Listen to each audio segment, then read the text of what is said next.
Hello, my name is Morris Adams, your host for Empowering Voices.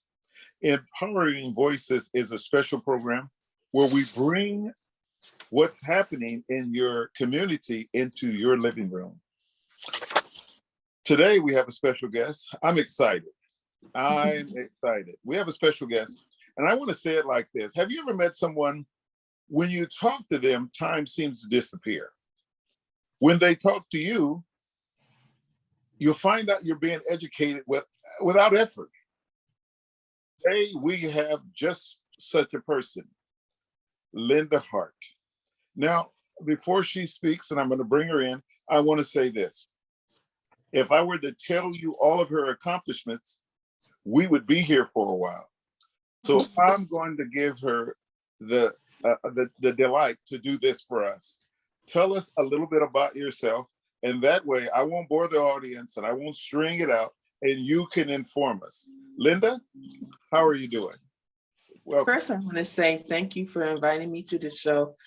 I'm humbled. My name is Linda Hart. I am a mother of three, two daughters, one son, and a grandmother of three, two girls and one grandson. And I'm also the founder and executive director of the African American Health Coalition. Kind of this short. What can you tell us about the African American Health Coalition?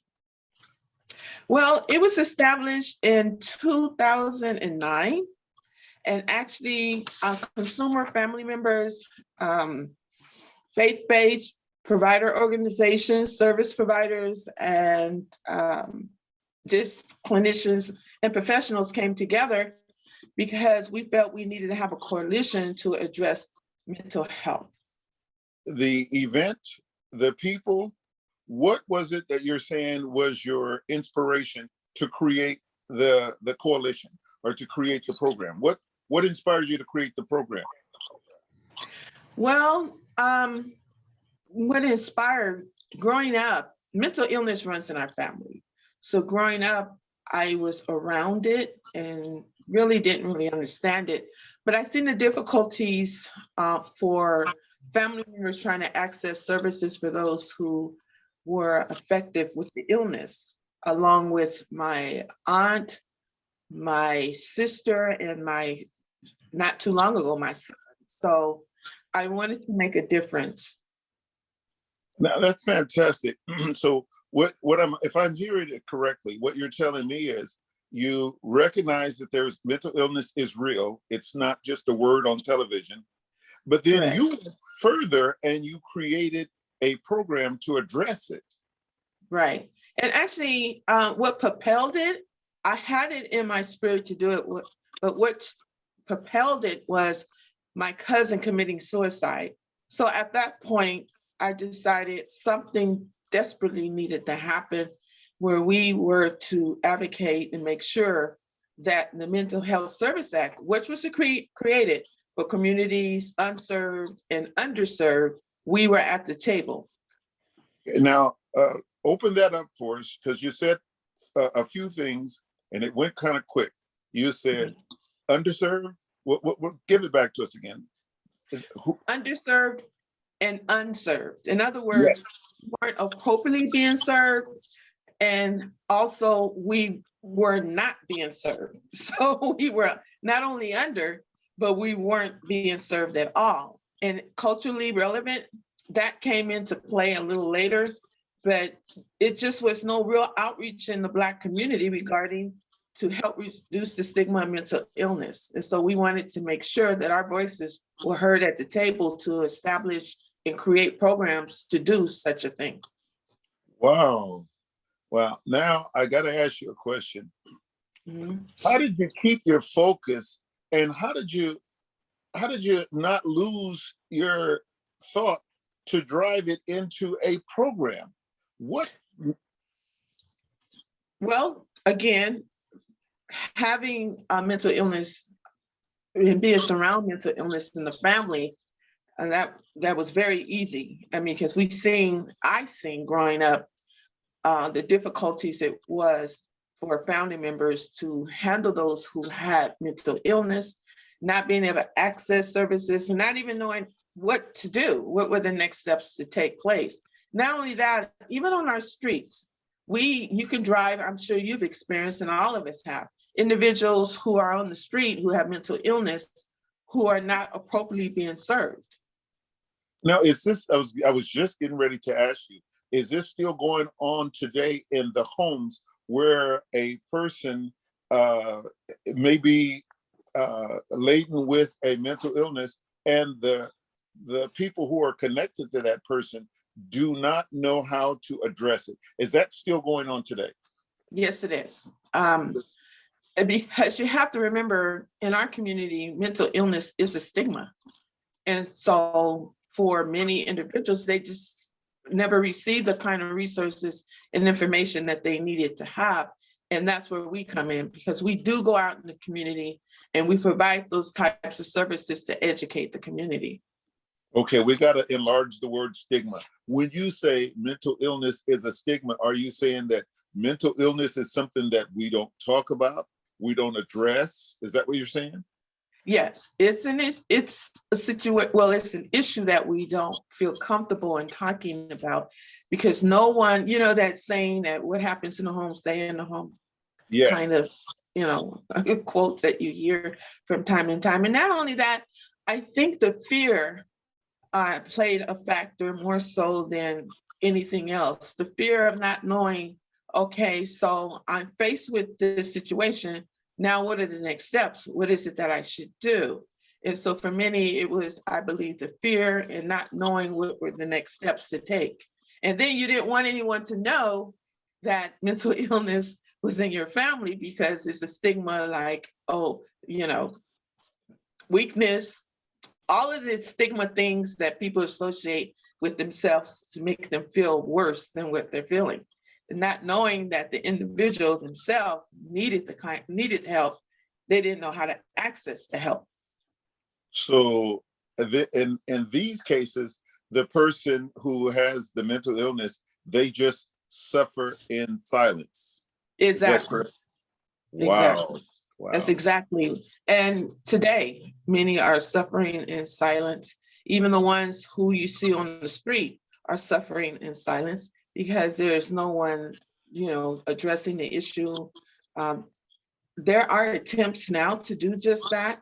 I heard the governor say that this is a crisis, which has always been a crisis, but I think individuals and higher officials are now recognizing just how important it is now to address, to make sure that everyone is appropriately being served.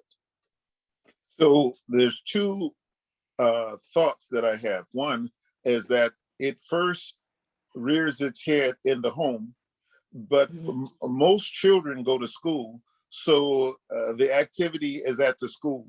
So my question is this: who should address it? Should the parents know how to identify mental illness, or should it be detected in the schools? Who should address it, or should both? I believe both should hand in hand address it, being that for many, the parents, they may not know the signs and the symptoms, and then the school may not know the signs and the system. So I'm thinking that hand in hand, being able to give the child the wraparound type of services that they need, but most definitely, oftentimes there are signs that many of the parents are not aware of that can, give them early prevention. So would it help if mental illness became a living room conversation piece and not hidden or pushed aside? Would that help? It most definitely, because there is someone in the family who has a mental illness. You want to make sure that the siblings, family members are aware of what takes place, how to communicate with those, especially if they are schizophrenia, how to have conversations where no one is in fear of a threat, because there are certain ways and techniques on how to address and communicate with those who have mental illness, especially such as schizophrenia. Okay, so now that leads us into the next question. And I appreciate you saying it the way you said it, because as I said it before, I get educated every time I talk to you. It's like I'm going to school without effort. What should the average person know, or is there something that the average person should know so that they can identify mental illness, at least in its infancy or in some capacity, so we don't look away, we can look at it and maybe get some help for somebody? What should we know? What is there something we should know? Well, that's a really great question, because what you don't want to do is overemphasize if a child is acting a particular way, because you're not a therapist or you're not a psychologist. So therefore, you don't really have the skill sets to say that if they're acting a particular way, that there is something definitely that you need to address. Usually, as time goes by, if you really feel that there is a behavior that's questionable, then that's when you can reach out, but not to overemphasize the fact that if they act a particular way, because kids, for many kids, they don't have the communication skills to articulate how they feel. So therefore, you don't want to take that in consideration, that they have a mental, the mental illness, issue or anything. It could be that that's how they are acting out in order to express themselves. So it really takes a professional to definitely identify whether or not they are or not. But the parent is the first, I would say, responder to Yes. identify if there's something that they are really concerned about, really concerned about. Is there any program, any system, is there any communications that should teach broadly, I'm going to say broadly, teach the community so that parents can do this, can identify? I mean, we've been all taught how to identify COVID. So is there something that they could teach us so that we can get the first inklings that there might be something we need to look into when it comes to mental illness? There are programs that are now being given to the community by the Department of Behavioral Health in different counties and different regions. They identified now how important it is to educate the community, such as Mental Health 101. They also have several programs called Mental Health First Aid, where you can reach out to the Department of Behavioral Health and get a schedule on when those take place, because those workshops are really important because they help you to either be able to dig in even deeper into the understanding of mental illness. Now, I want to say it like this. My next thought is when I was employed, my employer taught us about mental health. We got a broad understanding, and then we got an articulate understanding about mental health. But what I found to be interesting was the amount of people who have mental illness running in the family, or having someone in their community that had just such a case. I found that to be interesting, because when I grew up, it was, as you said, it was hidden.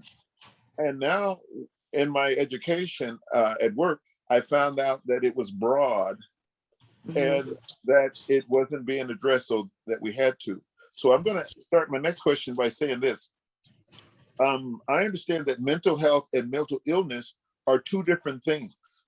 Can you elaborate for us? Can you bring us up to date? Well, you're right. There is a difference between mental illness and mental health.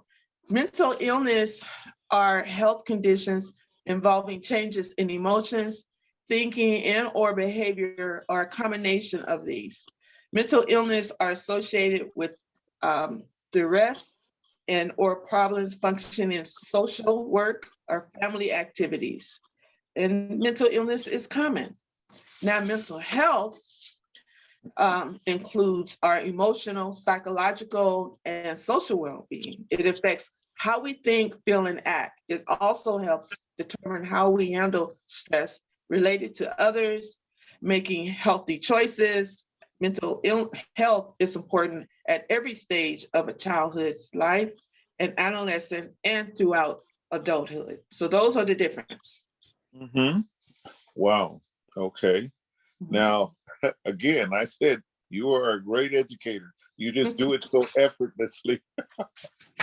Well, So, being around it all my life, and it's of interest for me because there are people, as we talked about, who are suffering in silence, and I want to help make a difference. So I try to surround myself with individuals who have knowledge in this area, and then also I do a lot of research.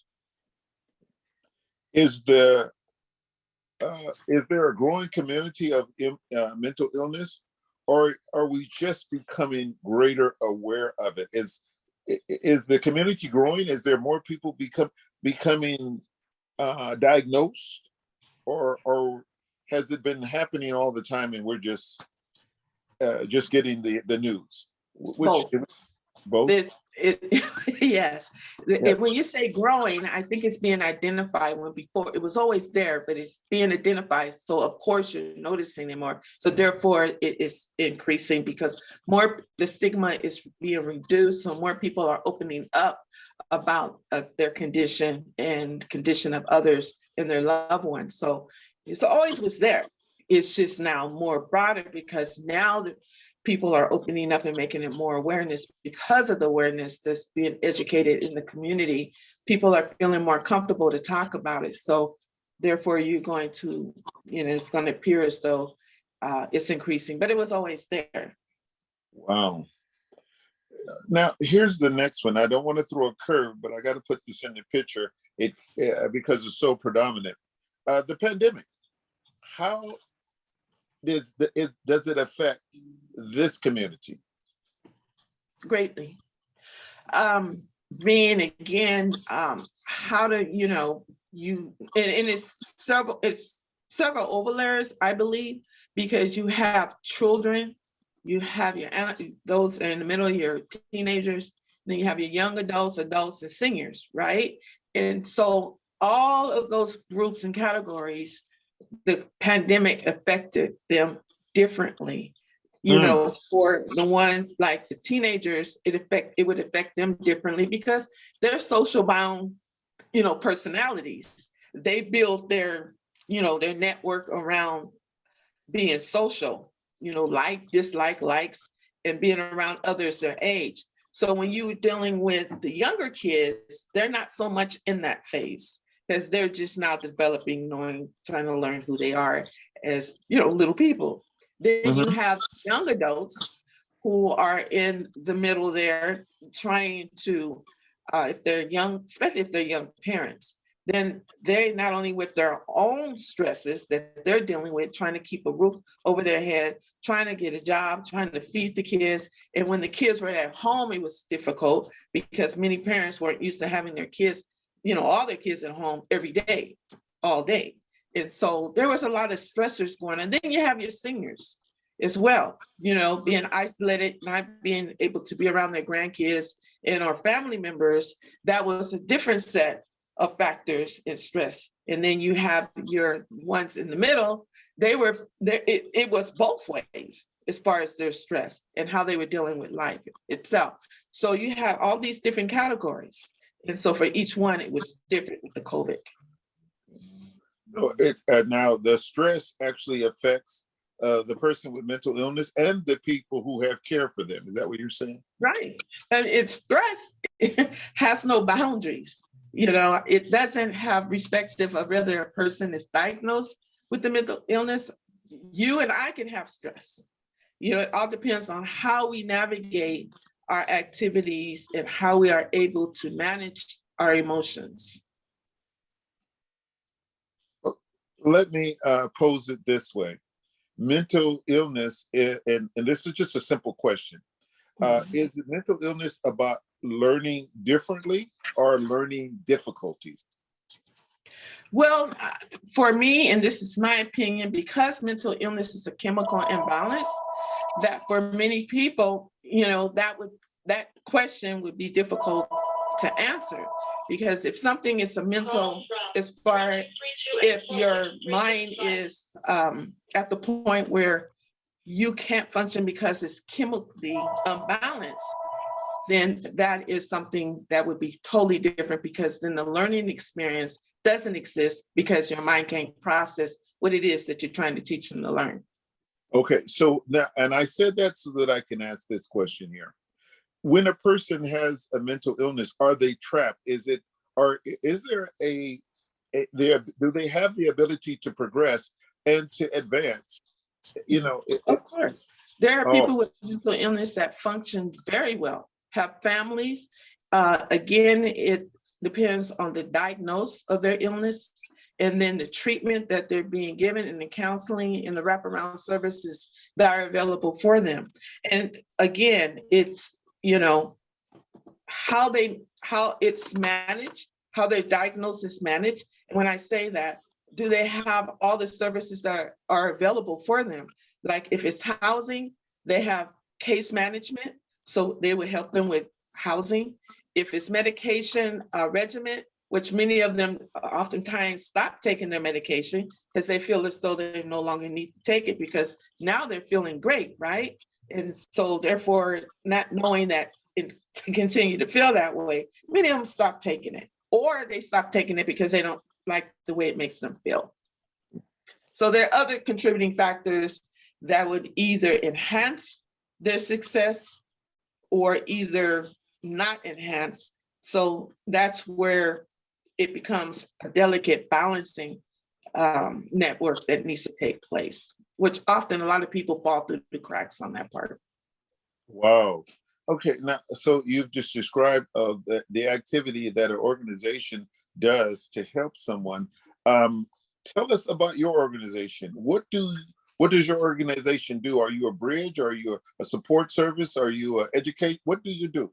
Resource, because we're not a direct provider. In other words, we can't write out prescriptions.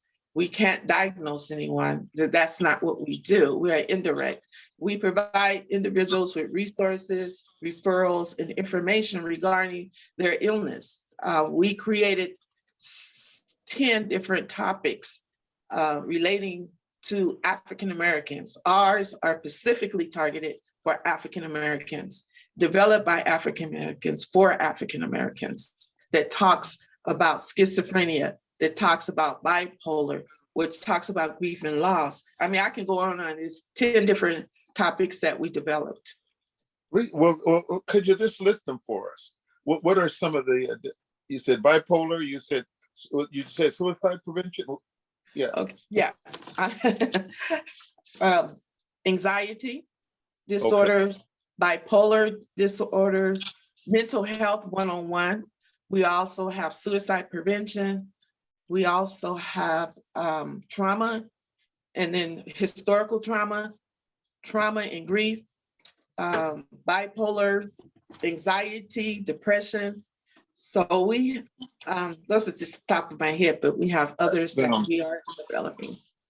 That sounds wonderful. I mean, it's like you're encompassing care for the person. And right. I don't know how many people haven't gone through some of those things. Some people get stuck, but you're saying that there is help or there's hope if a person goes through that. Uh-huh. Right, there is. Because the more you are empowered yourself through education, my mantra is our people perish for the lack of knowledge. And so the more knowledge our people are prepared to understand and have knowledge of, they can be more successful. Now, how would somebody know about your program? How would they find you? What would they do I mean, I've got a person with mental illness. I know of a person with mental illness, and I need some help. And there you are, here you are. How would somebody know to reach out and touch Linda or Hart or her coalition, the African American? We have an office, which is 1505 West Highland, Suite 19 in San Bernardino, area code 92411, or you can reach us at Hart, HARTL.AAMHC@gmail.com. Now, it sounded like you bridge with other agencies. Am I understanding that correct? Yes, we collaborate with the departments of behavioral health in all counties, Department of Public Health, school districts, faith-based, and community service providers as well, and nonprofits. And nonprofits, okay. Now, is there anything that we didn't? No, I think we pretty much covered most of what needs to be discussed to process at one time. But you can also visit our website and see some of the activities that we have done in the community. We've done outreach in just about every place you can name. We've done outreach in the from laundry rooms to school-based senior citizens areas, apartment complex, right in their front door. We meet people where they are, door to door. And so we're just excited about the work that we do. Not only excited, but passionate about the work that we do. And many of the outreach workers, I look for those characteristics that will reflect the empathy that and the compassion that the community needs right now, because the community members are hurting. Now, that was one of my questions, and I didn't get it out, but I'm going to get it out now. What created this passion in you to help other people? I mean, let's put it this way. When most things come to home, we just deal with home. How did you reach out to where you're affecting and touching other lives? What made that happen? I'm gonna be honest with you, it's in my spirit. You know, when something gets in when God puts something in your spirit, you have no other choice but to follow, his lead. And so always, I was telling my daughter, ever since I was in high school, always been an advocate for the people who don't have a voice. So my spirit always led me to be in those places, in those positions, to be an advocate.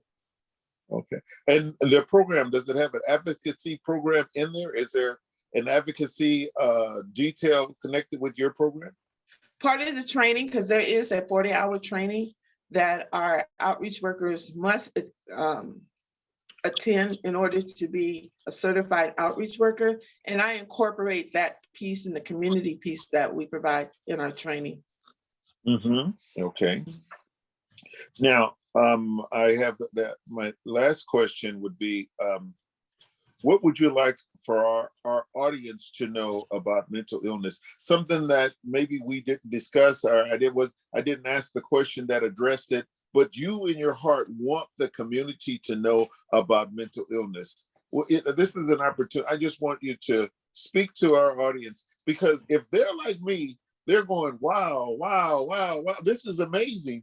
This is all happening in our community, and now we get to know about it in our living rooms. What would you like to say to our audience? Well, before I get to that part, as far as advocacy, I want to point out that we created legislation which recognized the second week in February as African American Mental Health Awareness Week, signed by the governor in 2011. So every year, it's a statewide recognition to address mental health within the African American community. So we wanted to put something in legislation that will recognize and keep focus on the fact that mental illness within the African American community is real. If it's not in writing, the old saying, if it's not on paper, it won't happen. So we wanted to make sure that it got on paper. But to answer your question, to continue to educate the community, because through education, we've seen how it has been very effective in reducing the stigma of mental illness, which is very important, because we want to make sure that people have the ability to be able to provide services for not only themselves, but for their loved ones. And that is so important. And through education and having the knowledge on where to go, when they need the services, is very important to have access. And then also to advocate for services where you feel there is a need. Those are important. You mentioned, and I'm going to back up to a statement that you made, and it just kind of, we passed through it, but I want to kind of go back to it. Family Resource Center. Explain and express. What is the Family Resource Center? And yeah, we'll go ahead and explain. Well, the Family Resource Center came out of the concept of people coming together and creating what it would look like for them to feel comfortable to access services outside of the walls, the traditional walls within like behavioral health. They wanted to be able to go to a place where they felt comfortable with people who look like them and with programs that was appropriately serving them from the cultural perspective. And so we created that. The community created the Family Resource Center, which you see today. Wow, you created that? Yes. Wow. Right. Back in 2000, before you even knew they existed, back in 2000, around 2008, 7, yes. I want to say thank you. And I'm sure other people in the community would like to say thank you. Well, let me say this to our guests. I want to say thank you for coming in. And again, to you, Linda, thank you for visiting with us, informing us, taking us to school, alarming us and alerting us that there is mental illness, there is hope. Doesn't have to be despair. There is a place that we can come and visit and we can learn, we can get help. I just want to say thank you. Thank you for coming in. Thank you. Thank you. I appreciate it. And we look forward to having you back again because we've just scratched the surface. Okay. Thank you. All right.